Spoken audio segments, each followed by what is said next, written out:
Comment down below if you like my necklace. I'm getting a lot of heat for my outfit.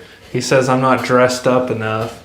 But man, everybody has their off days, you know what I'm saying? Went from goth to office worker. I went from goth to steel mill, son. Welcome back, Black Rosary fans, to another behind the scenes video. This one is for our latest and greatest release, Evil Undone. For the veterans of this channel, you may remember a time when we had an Evil Undone video, but now it is officially released on all streaming platforms. Today we're going to take you on a deep dive behind the scenes to show you how we made the song and how we innovated in the field of metal music forever. Some more of you heartless veterans may notice these instruments we're using. Yes, indeed, these are the WMD Series BC Riches from the Crimson video. Today we're going to put them to perfect use on this song, Evil Undone. Let's waste no time. Let's jump right into it. This song got started when I was just messing around on my DAW, playing with some A sharp action as always. You know, like I got the curse of the deep voice. I have to tune very low. Anyway, I just came up with this riff in A sharp minor, a little something like this. And I was like, it needs something more though, and that's when I decided to step it up to have this little resolve in it. Now you may think it does that every time, but there's a little nuance in it in that the second time is always a power chord, huh? It gives it that little impact into the next bit of the song. Up next, here comes the verse. It's a very standard progression. We're gonna start on the 8 here and move on up to the root, you know. And you can tell I'm a big Iron Maiden fan because I really like following the dots. You know, it's easy. So it's just gonna be these big inverted power chords on top of a regular power chord. I like to make it sound really heavy, so it's just.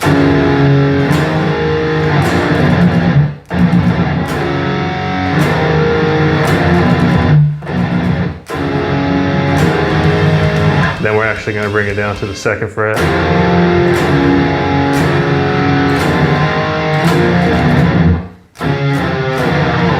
And I just walked it down the little E minor scale right there with the octaves.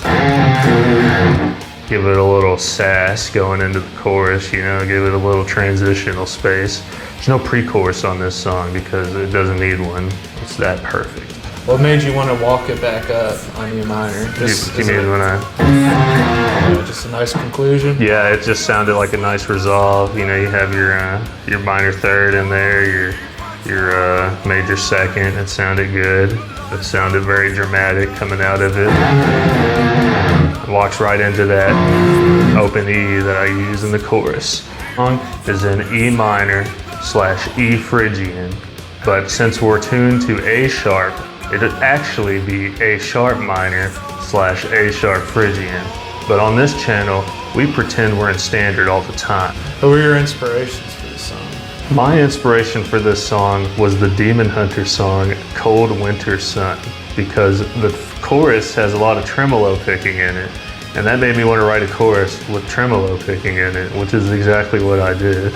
All right, now for my part.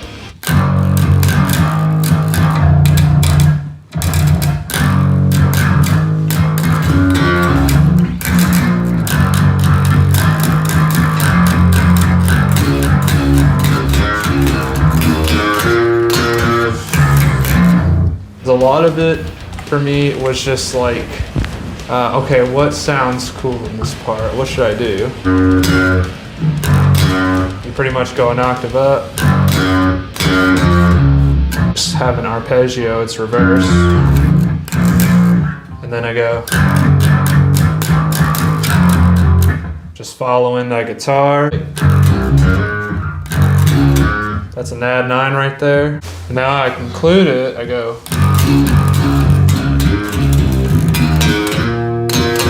Which is pretty much 2 add 9s on top of each other. I do that a lot. I love stacking to add 9, something about it. It's like a cheat code, you know, to make a good part. Yes, you do need to know your scales. It's very important. Memorize your scales. If you know your scales, you can figure out what the guitarist is playing, which can inform your decisions. Okay, you can be like, oh, okay, the guitar's coming here, then it's coming here, so you can like work around. The bass is not just a big guitar. It is its own instrument and deserves the same respect. Now, while I said don't be afraid to break away from the root note, also don't be afraid to hold the root note down, because some of the greats made a living holding down the root note. Judas Priest bassist, I don't know his name. Ian Hill. Ian Hill, Judas Priest bassist. You know, he made a living doing that. Steve Harris, he doesn't always hold down the root note, but for a lot of the time, you know, he's chugging along, he's going. My favorite bass heavy song, Power Slave. Now we will talk about the fundamental cause of this song, the chorus, the whole reason I wanted to write it. And I came up with something I thought was very minimalist, but also very fire, and it led to some good vocals over it. You're gonna start by tremolo picking the top E string. It's really easy. It's kind of slow. It's not very fast. It's more of a drive than like a rush, you know what I mean? This whole song, it's gonna be focused around thirds. So like I go from open to 3 to 7 and 2, 3. I'll just play it.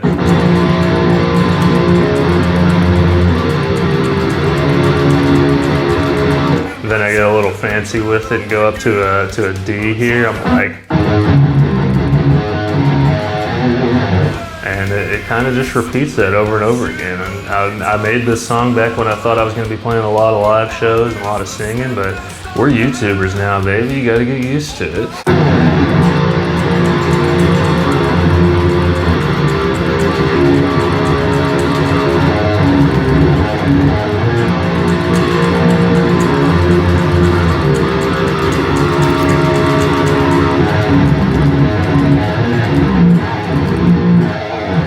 So which came first? Was it the chorus or the intro?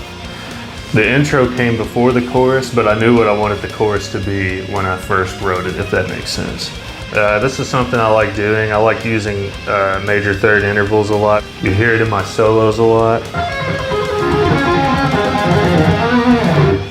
They have such a wistful quality about them, and in this chorus it's no different. The only thing that makes it somber is I go from this B right here to this F sharp right afterwards. Kind of happy right there, but then I shoot it back down, and that kind of takes it down. It's and then I bring it back up. Now, are you thinking of the theory, like the intervals, when you're making it, or are you just kind of, you've been playing so long, you're just going for it? Yeah, I was not thinking of the theory, but if I have some advice for you when you're writing, don't ignore your F sharp, your major second. It's a very dramatic note, especially in like your solos. It just has such a reliable quality.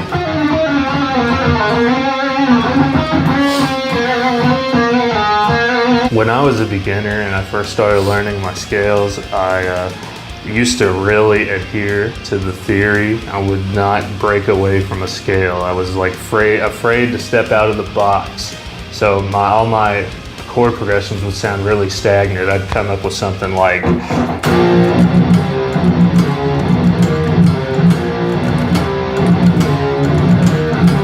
and see, there's nothing wrong with that. But you could spice it up so much more if you just step into another mode or another scale. Like, let me see if I can make that interesting.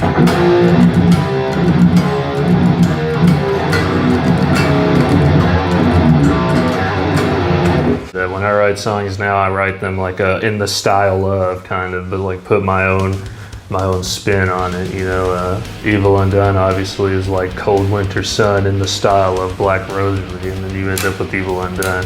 Here comes the most fire part of the song.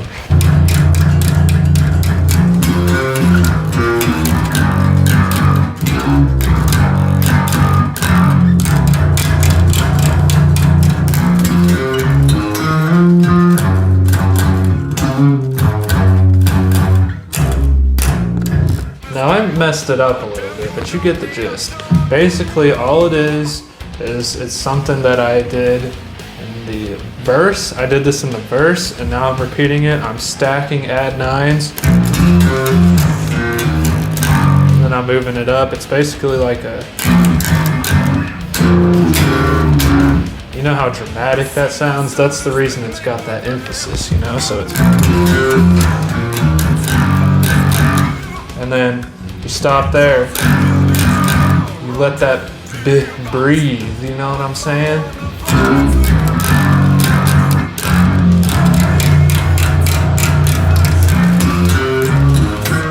So again, I'm stacking those add nines, except I'm going upwards to create a little more intrigue. And then I'm sliding it.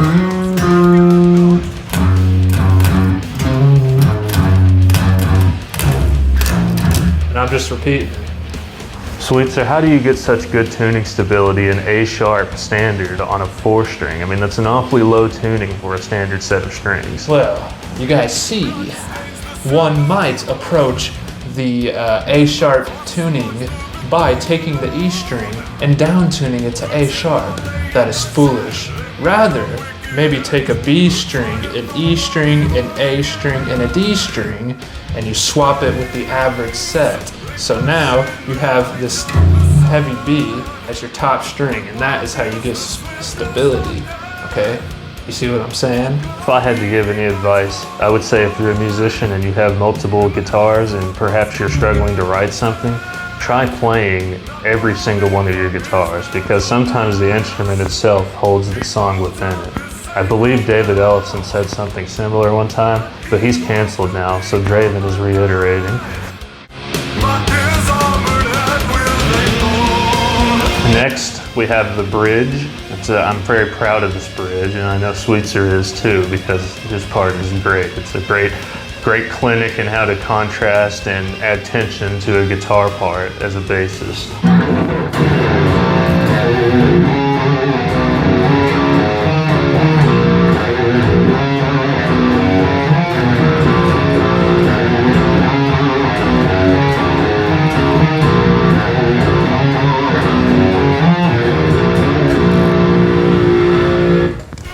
So what you have here is it starts in E minor, and then you're gonna use an F sharp, puts it right in E minor, but where it changes is I instantly go to an F, a natural F, which as you know is not an E minor, and if you don't know that, you need to know that. And then I go into an add 9 progression, just walk it up a whole step, and then I repeat the process. But this time, walk it up 2 whole steps.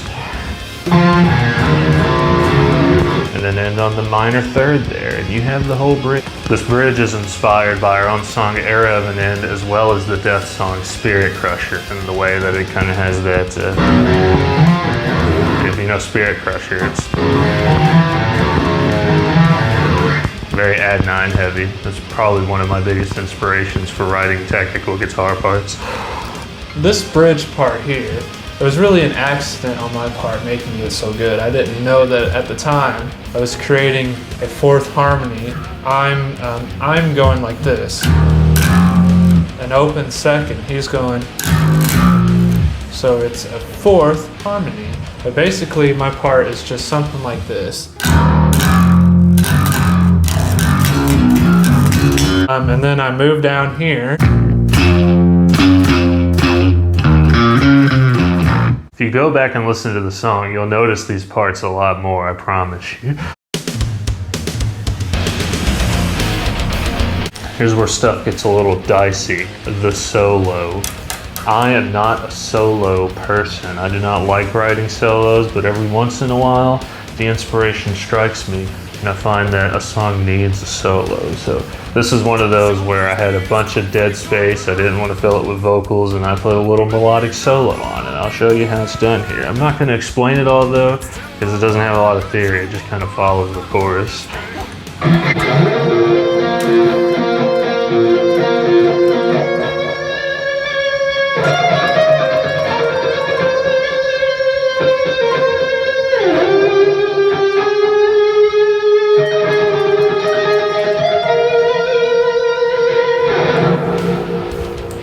and simple. Now lastly, here is our outro harmony over the chorus. I wrote this in its entirety. I was a little inspired by Rhyme of the Ancient Mariner.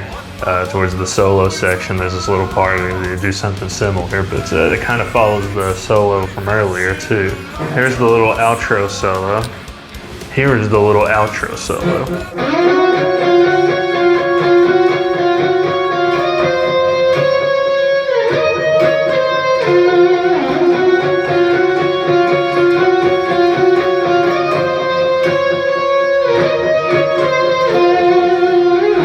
The last part to end the song.